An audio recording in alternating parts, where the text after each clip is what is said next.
zamanlar çıkıyordan umut kısmet dedim belki pişanımga yozilgani Xudo urgan shaytanatli shaytonlari chiqdi yo'ldan umut kısmet dedim belki peshonamga yozilgani Xudo urgan shaytanatli shaytonlari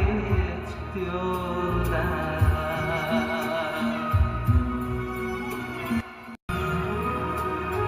Zaman haqqqa tegishlidir, necha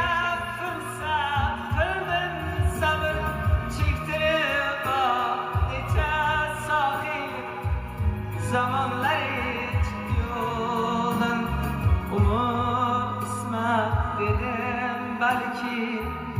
peshonamga yozilgani Xudo urgan shaytanatli shaytonlari chiqdi yo'ldan umut qismat dedim balki peshonamga